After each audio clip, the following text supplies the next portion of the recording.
Mungkin di benak kalian akan terlintas suatu pemikiran, mana mungkin simpangan terhadap waktu bisa membentuk grafik sinusoidal.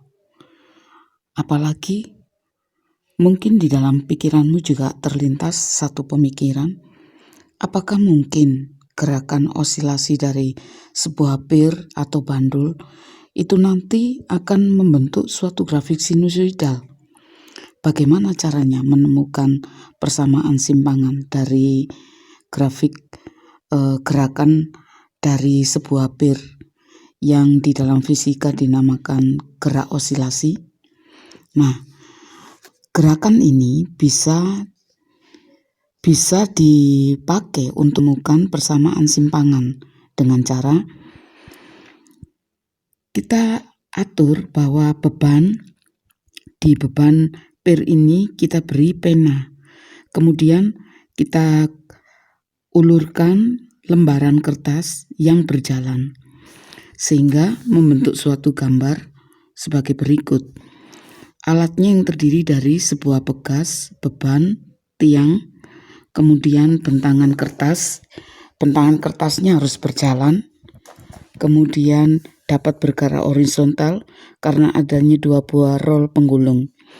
Langkah kerjanya, pasang pena pada beban dan susun peralatan, kemudian tarik ke bawah, kemudian dilepaskan sehingga beban akan bergerak naik turun seperti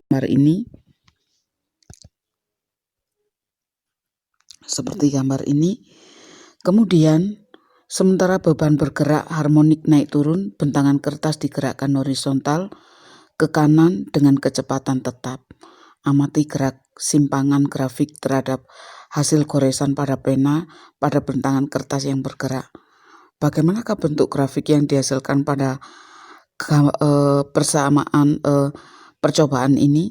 Grafik ini dinyatakan secara umum merupakan persamaan terhadap waktu. Demikian. Nah, percobaannya bisa dilihat seperti gambar berikut.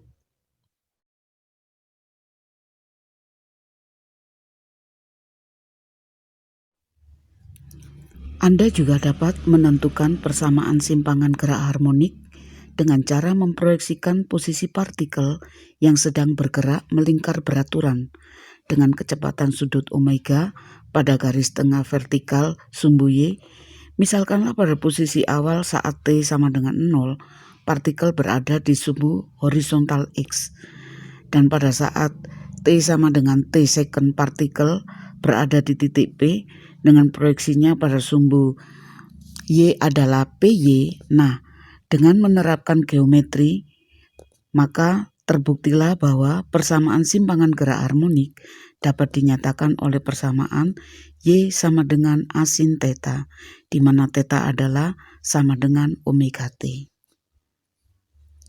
Kemudian, kita juga bisa melihat bahwa Y sama dengan A sin 2pi pi, 2pi C, di mana C itu adalah fase yang berharga T kecil per periode atau T frekuensi. Jadi omega diartikan sebagai 2pi frekuensi atau 2pi per periode. Selanjutnya, kita juga bisa melihat bahwa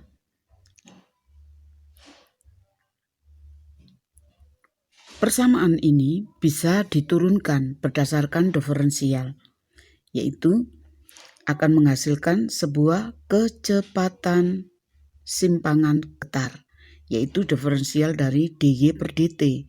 Maka hasilnya akan menjadi A omega cos omega T. Persamaan ini memiliki analogi persamaan yang lain.